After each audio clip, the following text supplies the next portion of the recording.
नमस्कार and welcome back. China दोबारा से भारत की धरती में घुस गया है। ये अपनी हरकतों से बाज नहीं आ सकते। जब जब चाइना की इकॉनमी डाउन जाती है, मैं पहले बोल रहा था, ये घायल हो चुके हैं और मोदी भी बार बार घायल कर रहे हैं। और मोदी जी का जो जवाब था हमारी धरती के अंदर एंटर करने के बाद, वो हैरान कर देगा आपको, क्योंकि हमने एक नहीं पांच पांच छह छह बार इनके ऊपर वार किया है।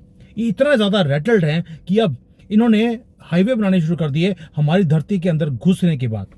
सक्षम वैली भारत का हिस्सा था, पाकिस्तान ने चाइना को गिफ्ट कर दिया और इसके अंदर अब चाइना बहुत बुरी तरह से वहां पर अपने स्ट्रक्चर्स को क्रिएट कर रहा है। वो चाहता है कि भारत को आइसोलेट किया जाए, क्योंकि भारत ने भी कुछ हरकतें कम नहीं करी। पैक्स सिलिका, इन्होंने हमें आंखें दिखाने की कोशिश करी चाइना ने, हमने पैक्स सिलिका को ज्वाइन कर लिया। उसके बाद चाइना ने यूरोप को हमारे हाथ से निकालने की कोशिश करी, तो हमने फ्रांस के साथ, जर्मनी के साथ, यूरोपियन यूनियन के साथ, ग्रीस के साथ हमने एग्रीमेंट्स को साइन कर लिया। उसके बाद चाइना ने डोमिनेट करने की कोशिश करी मिडिल ईस्ट में जाकर, ताकि हमें बाहर निकाला जाए। मोदी जी ने वहां पर डिजिटल आईमैक वो बेचा, यानी कि फिजिकल आईमैक अभी चालू नहीं हुआ तो वहां पर डिजिटल आईमैक बेच कर आ गए। अब उसके बाद चाइना ने कंट्रोल करने की कोशिश करी, किसको?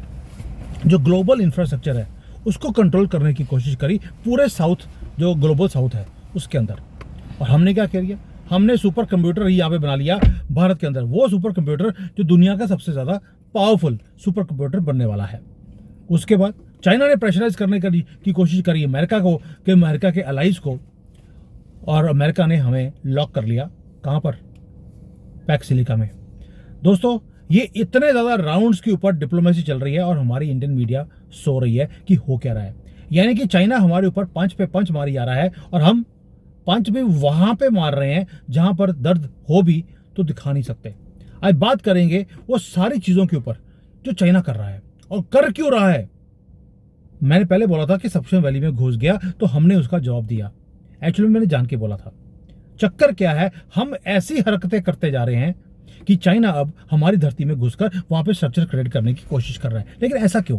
वो 14,000 फुट ऊपर वहां पे जाके बुलडोजर भेज क्यों रहा है? वो जहां पर सिर्फ स्नो है वहां पे बुलडोजर काम कर रहे हैं, क्यों? क्योंकि हम एक एक कर इसकी जो दादागिरी है चाइना की, उसको खत्म करते जा रहे हैं। इसलिए वो वहां पर मूव्स कर रहा है, हमें रैटल करने के लिए, हमें जवाब देने के लिए। इसका मतलब है ये घबराए हुए हैं। उसका रीजन कुछ और है। घबराने का रीजन है इनकी इकोनॉमी डाउन जा रही है और अब करेंगे क्या? भारत से पंगा डायरेक्टली ले नहीं सकते, पूरी दुनिया एक एक कर। मैंने कल भी वीडियो बनाया था जयशंकर जी के ऊपर कि 6 हफ्तों में हमने पूरी की पूरी जो नैरेटिव है बिजनेस वर्ल्ड का, उसको चेंज कर दिया। एक तेजी है 2026 से कि हर कंट्री भारत में आकर हमारे से एग्रीमेंट्स कर रहा है। किसके अंदर? कोई मिलिट्री की एग्रीमेंट अकेले नहीं है, वो डिजिटल इंफ्रास्ट्रक्चर का बात हो, वो जो एआई का जो एग्रीमेंट्स हैं वो हो, कुछ भी हो, वो भारत के साथ हो रहे हैं। यहां तक कि जो मिडिल ईस्ट के कंट्रीज हैं वो भी हमारे पास आकर अब एग्रीमेंट्स करने को तैयार है। इसलिए हमें मालूम है कि हमने कैसे चाइना को बिल्कुल जैसे पटा बांध कर हमने एक कंट्री को रख देना, जैसे पाकिस्तान को रखा है, वो काम भारत की गवर्नमेंट कर रही है चाइना के साथ। पहली बात ये। दूसरा, जैसे ही हमें पता लगा कि सक्षम वैली में चाइना घुस गया है, हमने भी एक हरकत और कर दी। ये फिजिकली वहां आया है। हमने अरुणाचल प्रदेश के अंदर जो हमारा एक हाईवे है 1800 किलोमीटर का, उसको और तेजी से बनाना शुरू कर दिया। एक ब्रूटल आंसर कि तुम अगर हमारे अक्साई चिन या उसके पास सक्षम वैली में कुछ बनाने की कोशिश करोगे, हम भी पीछे हटने वाले नहीं हैं। और हमें आपकी परमिशन की जरूरत नहीं है, यूएसए की या यूनाइटेड नेशंस की परमिशन की जरूरत नहीं है। जैसे लेडू चले गए थे, मोहम्मद लेहड़ू, वो चले गए थे यूनाइटेड नेशंस में जीता हुआ वॉर के ऊपर कि जी देखिए हमारे साथ पाकिस्तान ने लड़ाई कर ली, हमारे साथ चाइना ने लड़ाई कर ली। और भाई लड़ाई कर ली तो तुम जवाब देते, तुम्हारे नीचे दम ही नहीं था। एनीवेज, एक एक किलोमीटर जो हम अरुणाचल प्रदेश में बना रहे हैं, ये मैसेज है चाइना को कि फिजिकली परमानेंटली इमूवेबल हम एक एसेट्स बना रहे हैं अपनी धरती के ऊपर, जिसे चाइना क्लेम करता है। ये तो हो गया फिजिकल हाईवे। अब आता है डिजिटल हाईवे के ऊपर, क्योंकि डिप्लोमेसी इतनी आसान अब हम खेलते नहीं है। हमारे पास लीवरेज के पॉइंट्स हैं। राउंड 1 चाइना ने हमारे अंदर एंटर किया हमारी धरती में, तो हमने राउंड वन की तरह हमने फाइट बैक दिया बराबरी का। अब आते हैं उसके बाद कि इसके बाद होगा क्या। आपको लगता है कि चाइना यहीं पे रुक जाएगा? हमें मालूम है वहाँ पे रुकने वाला नहीं है। इसलिए भारत ने अपना डिजिटल इंफ्रास्ट्रक्चर को और भी ज़्यादा इंक्रीज करना शुरू कर दिया, क्योंकि चाइना हमारे ऊपर इकोनॉमिक प्रेशर को कम नहीं करने वाला। अब हम क्या कर रहे हैं? अब आता है मोदी जी का आंसर, एक एक कर जो हमने हरकतें करी हैं वो आते हैं। सबसे पहला कि चाइना जब बुलडोजर वहां पे चला रहा था, हमने भी बुलडोजर चला दिए इंडियन डिप्लोमेसी के थ्रू। पहला बॉम्बशेल, पैक्स सिलिका। भारत ने ज्वाइन कर लिया यूएसए का टेक्नोलॉजी लेड जो अलायंस है। क्यों किया हमने? क्योंकि जो सेमीकंडक्टर का जो सप्लाई चेन्स हैं, चिप्स हैं, उसे पूरी दुनिया चाइना से बाहर निकालना चाहती है। और ये क्रिटिकल रिसोर्स है जो 21वीं सदी को आगे डिफाइन करेगा कि कौन लीड करेगा। आप सोच के देखिए इसका मतलब क्या है। चाइना की जो पूरी की पूरी स्ट्रेटजी थी, या उसका जो स्ट्रेटेजिक एडवांटेज था, वो था टेक्नोलॉजी। वो कंट्रोल करना चाहते थे चिप्स की मैन्युफैक्चरिंग को। इसलिए उन्होंने पहले जो रॉ मटेरियल है, जो रेयर अर्थ सप्लाई होती है, उसके सप्लाई चेन्स को इन्होंने कंट्रोल किया।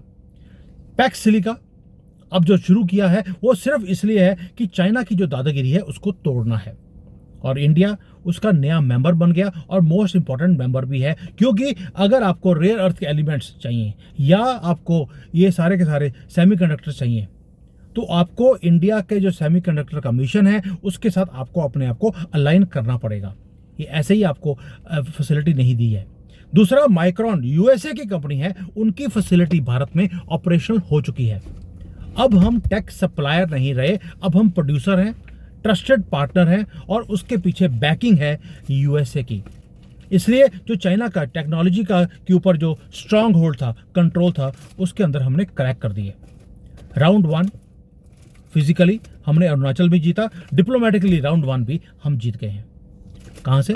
चाइना से, पैक्स सिलिका को ज्वाइन करने के बाद और माइक्रॉन की फैक्ट्री चालू करने के बाद। उसके बाद अभी तो चाइना प्रोसेस कर रहा था कि हम पैक्स सिलिका को ज्वाइन किए हैं, फ्रांस बीच में आ गया।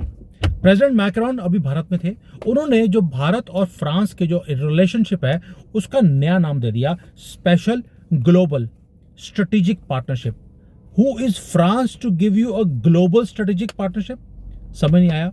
चलिए उसके ऊपर बात करते हैं। टाइटल ही आपको बताता है, ये डेक्लेरेशन है कि दुनिया भारत को कैसे देखती है। फ्रांस को छोटा मोटा प्लेयर नहीं है, न्यूक्लियर पावर है, परमानेंट यूनाइटेड नेशंस की काउंसिल मेंबर की सीट है उसके पास, और ये वो कंट्री है जो मिलिटरीली अफ्रीका में, इंडियन ओशन में, पैसिफिक जो रीजन है उसके अंदर ये एग्जिस्ट करते हैं। और फ्रांस दुनिया को क्या बोल रहा है कि फ्रांस का प्राइमरी पार्टनर अब से भारत होगा। पहले जो मैक्रोन थे वो चाइना भी गए, लेकिन पूरी दुनिया ने मैक्रोन को बोला तो पागल हो गया है, चाइना से तो रिलेशनशिप कर रहा है, और who are you to create relationship on behalf of European Union. तो वो सारा का सारा रिलेशनशिप टूट गया। लेकिन आपने नोट किया होगा कि जब उसने ग्लोबल पार्टनरशिप की बात करी भारत के साथ, यूरोपियन यूनियन ने एक बार भी उसको ऑब्जेक्ट नहीं किया है। फोकस क्या है फ्रांस का? फोकस बड़ा सिंपल है, वही फोकस जो अमेरिका का है, वही जो यूरोपियन यूनियन का है। एआई गवर्नेंस, क्वांटम कंप्यूटिंग, ये वो टेक्नोलॉजीज हैं जो अब फ्यूचर को डिफाइन करेंगी अगले 50 साल तक के लिए। और भारत को फ्रांस की उतनी जरूरत है जितनी फ्रांस को भारत की जरूरत है। नाउ दोनों ने हाथ जोड़े, पब्लिकली वर्ल्ड की स्टेज को दिखाया कि now who is going to work together.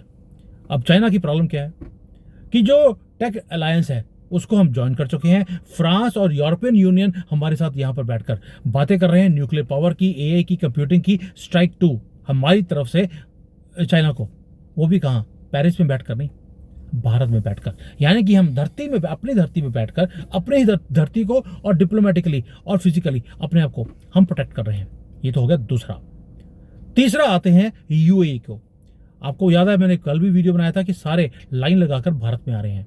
अब मिडिल ईस्ट के ऊपर बात करते हैं। वहां पर आईमैक की आपने बात सुनी है, वहां पर हमने शिपिंग रूट्स को सिक्योर करने के लिए हमने रेलवे लाइन की एक प्लान बना लिया उनके साथ, एक कॉरिडोर जो मुंबई से लेकर रॉटरडैम यानी कि यूरोप तक जाएगा ना। आपने प्रेस रिलीज देखा होगा, वो तो सामने आ रहा है।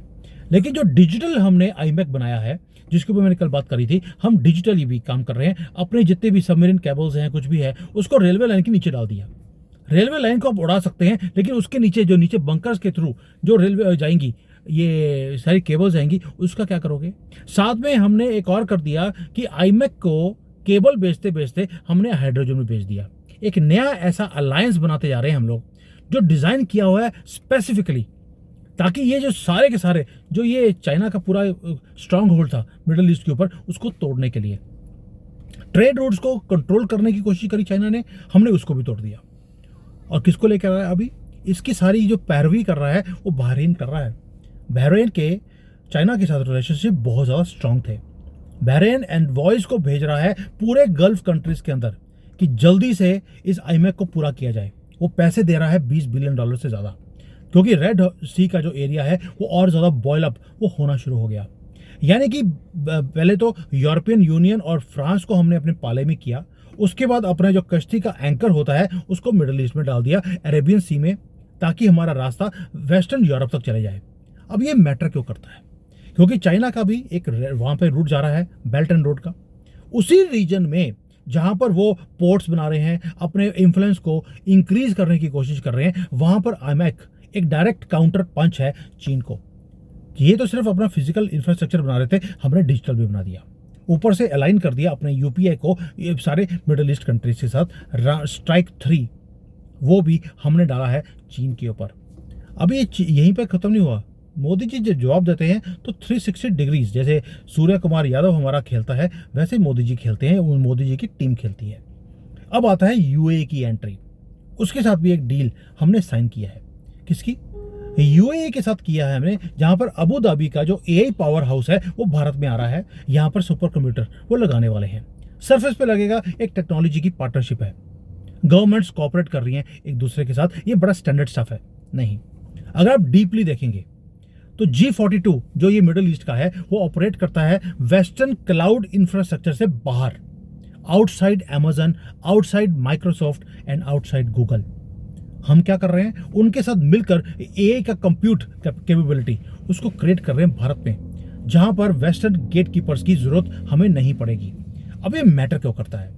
मैटर इसलिए करता है, भारत एक तरफ तो पैक्स सिलिका के अंदर है, जहां पर दादागिरी अमेरिका की है, वो यूएसए का टेक अलायंस है, लेकिन साथ में हमने क्वाइटली एक इंडिपेंडेंट सिस्टम भी बना दिया जो सॉवरेन एआई इंफ्रास्ट्रक्चर होगा, जहां पर वॉशिंगटन के परमिशन की हमें जरूरत नहीं पड़ेगी।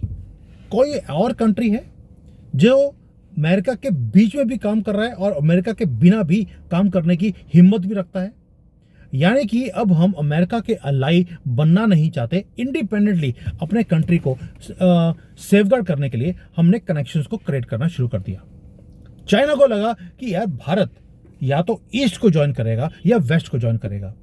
हमने ईस्ट को भी ज्वाइन कर लिया, वेस्ट को भी ज्वाइन कर लिया। इसको बोलते हैं डिप्लोमेसी या स्ट्रेटेजिक जीनियस। ये था चौथा या थर्ड हमने जो मास्टर स्ट्रोक किया है चीन के खिलाफ। अब आप वॉशिंगटन को देख रहे थे, वॉशिंगटन हमारे साथ क्या कर रहा है, अमेरिका क्या कर रहा था। एक तरफ तो अमेरिका हमारे ऊपर कभी 10%, कभी 15, कभी 18, कभी 50 वो हमारे ऊपर टैरिफ लगाता जा रहा है। इंडिया एग्जेम्प्ट नहीं है, पूरे दुनिया के ऊपर 15% का टैक्स लगा है। ट्रेड टेंशंस रियल है, लेकिन दूसरी तरफ एक काम और भी हो रहा है। यूएसए को भारत की जरूरत है डेस्परेटली। अब वो क्या कर रहे हैं? पैक्स सिलिका की का अंदर क्या होगा, जो इंडिया के अंदर मैन्युफैक्चरिंग है ये सारी फ्यूचर चीज़ों की वो शुरू हो जाएंगी। साथ में जो क्रिटिकल एंड इमर्जिंग टेक्नोलॉजीज हैं उसके इंजीनियरिंग जो टैलेंट है वो सारा का सारा अब भारत में आना वो शुरू हो गया। वो जो H1B वीज़ा बंद किए थे ना, वो आपको अब समझ आएगा क्यों बंद किए थे, ताकि वो चीज़ें जब भारत में आएंगी तो यहाँ पर फिजिकली वो चीज़ें बन सकती हैं। वो ट्रेंड है अमेरिका में, काम करेंगे भारत में और बनाकर जाएगा कहाँ सामान? अगेन अमेरिका में। आज वो अमेरिका में बैठ के अगर चीज़ों बनाते हैं उनको डॉलर पेमेंट करनी पड़ती है। भारत में बैठेंगे तो इंडियन रुपये में काम हो जाएगा। 90% नहीं 90 टाइम्स चीज़ों के रेट वो कम हो जाएंगे। वो बेवकूफ़ नहीं है डोनाल्ड ट्रंप जो वहाँ पे बैठ के वो सारे काम कर रहा है, और भारत एक काउंटर वेट बनता जा रहा है चीन के खिलाफ। नाउ ये तो सारे काम हैं जो आपको दिखते हैं, लेकिन बिहाइंड द सीन अमेरिका के साथ हो क्या रहा है आपको दिखेगा कि ट्रेड वॉर चल रहा है। दूसरी तरफ हम टेक्नोलॉजी का बार्गेन अमेरिका के साथ कर रहे हैं। ये ट्रेड एंड टेक का बार्गेन वो चल रहा है हमारे साथ, और उससे होगा क्या? हम मिलिट्री का ऑपरेशन कर रहे हैं, हम यहाँ पे मैन्युफैक्चरिंग करेंगे, सप्लाई चेन का एक्सेस हमें मिलेगा, और उसके बदले में हमारे जो टैरिफ्स हैं वो कम कर दिए जाएंगे, क्योंकि हम एक ऐसा पार्टनर है जो काउंटर कर रहे हैं चीन को फिजिकली, डिप्लोमेटिकली। अभी इकोनॉमिकली ये हुए नहीं है, वो भी शुरू हो जाएंगे। दोस्तों, अमेरिका के साथ ट्रांजैक्शंस हैं जो हम कर रहे हैं, ये हार्ड फैक्ट्स हैं जिसके ऊपर हमें बात करनी पड़ेगी। और ऐसा ही जो ग्रेट पावर्स होती हैं वो ऐसे ही लड़ाइयाँ भी करती हैं और कॉपरेट भी करती हैं। दोनों साइड्स रीशेड्यूल कर रहे हैं ट्रेड टॉक्स को, वो चलता रहेगा। लेकिन साथ में जो हम एक काम कर रहे हैं कि हमने सेमीकंडक्टर और सेमीकंडक्टर के रॉ मटेरियल के ऊपर जो हमने अपनी पकड़ बनानी शुरू कर दी जॉइंटली, ये आपको बताता है कि there is something else which is going on. Tariff war तो सिर्फ दिखाने के लिए है, लेकिन लीवरेज किसके हाथ में है? लीवरेज भारत के हाथ में है। इसलिए वो अगर टैरिफ वॉर करता भी है, बाद में यू टर्न उसे करना पड़ता है, mister U turn Donald Trump की तरफ से। टैको इसलिए नहीं बोलते उसको, टैको का मतलब है ट्रंप ऑलवेज चिकन्स आउट। वो हमेशा ही पीछे भागता है जब उसके ऊपर लात पड़ती है। लात तो हम मारते रहेंगे। अब आते हैं स्कोर बोर्ड के ऊपर, थोड़ा जल्दी से काम करेंगे। मैंने पहले बोला आपको, चीन ने हिमालय के अंदर हमारे सक्षम वैली में एंटर करने की कोशिश करी। हमने यूरोप, अमेरिका, मिडल ईस्ट, यहाँ तक कि जो चाइना के ग्लोबल साउथ में इन्फ्लुएंस करने की कोशिश कर रहे थे, वो सारी जगह पर हमने एंट्री ले लिया और उनके साथ लॉन्ग टर्म एग्रीमेंट्स कर लिए। राउंड 1, 2, 3, 4, 5, 6 सारे भारत जीतता जा रहा है। और ऐसा पंच है जो जिंदगी भर चाइना वो याद रखेगा। अभी तो हमने यार गेम शुरू भी नहीं किया, सिर्फ पिछले 6 हफ्ते की न्यूज़ दे रहा हूँ। ये कोई पिछले 10 सालों का काम नहीं है, 6 हफ्तों में हमने ये काम किया है। And because of all these things वो रैटल होकर सक्षम वैली में एंटर कर गया और स्ट्रक्चर बना रहा है। कहाँ पर? जो हमारा हाईएस्ट पीक है उसके पास, ताकि वहाँ से बैठकर हमारे ऊपर नज़र रखी जाए। दोस्तों, अब आपको करना क्या है? आपको 3 चीज़ें हैं जो आपको याद रखनी पड़ेंगी। पहला, line of actual control LAC के ऊपर अब नज़र रखना हो कि क्या सक्षम वैली में अब वो अपनी हरकतें और एक्सेलरेट करेगा हमारी ये सारे चीज़ों को देखकर। दैट मीन्स कि आगे जाकर कोई ना कोई पंगा हमारा पाकिस्तान या बांग्लादेश के साथ इंक्रीज होने वाला है। इसलिए आपको LAC के ऊपर नज़र रखनी पड़ेगी। दूसरा, आपको नज़र रखनी पड़ेगी जो फॉरेन डायरेक्ट इन्वेस्टमेंट्स हैं उसके ऊपर। पैक्सिलिका की मेंबरशिप आपके पास मिल गई, लेकिन इससे ट्रिगर होगा पैसा। आपको फॉलो द मनी करना है कि भाई जो फॉरेन डायरेक्ट इन्वेस्टमेंट्स हैं, क्या वो बिलियंस ऑफ डॉलर्स USA से, यूरोपियन जो फर्म्स हैं उन्होंने क्या भारत में लगाना शुरू कर दिया? अगर लगना शुरू हो गया या आपको दिख गया, इसका मतलब है ये अलायंस रियल है, सिर्फ पेपर के ऊपर नहीं है। या चाइना को नीचे दिखाने के लिए ये अलायंस नहीं किया गया, ये अब शिफ्ट होगा। पैसे को आपको फॉलो करना पड़ेगा। I am just teaching you कि मैं फॉलो द मनी करके ये सारी चीज़ों को कैसे निकाल के लेके आता हूँ। और तीसरा, आपको देखना पड़ेगा कि क्या भारत के ऊपर 15% का जो टैक्स है दुनिया के ऊपर लगा है, क्या वो 15% का टैक्स कम हुआ? और उसके बदले में भारत ने कौन सी ऐसी मैन्युफैक्चरिंग है जो हमने उनके साथ करनी शुरू कर दी? अगर ऐसा हुआ, इसका मतलब है भारत नेगोशिएशन की वॉर को जीत गया है। ये 3 सिग्नल है, ये 3 डोमिनोज हैं जिसके ऊपर आपको नजर रखनी पड़ेगी। और जिस दिन आपने इन चीज़ों को, क्यूज को सीखना शुरू कर दिया, जैसे मैं टाइम से पहले 5-6 महीने पहले बताता हूँ आगे आगे क्या होने वाला है। मैं कोई एस्ट्रोलॉजर नहीं हूँ, ये सारे क्यूज हैं जिसके ऊपर मेरी नज़र रहती है। एनीवेज, मेरा प्रोफेशन भी है, प्लस आपको टाइम से पहले देने की मेरी हिम्मत भी है, कोशिश भी है।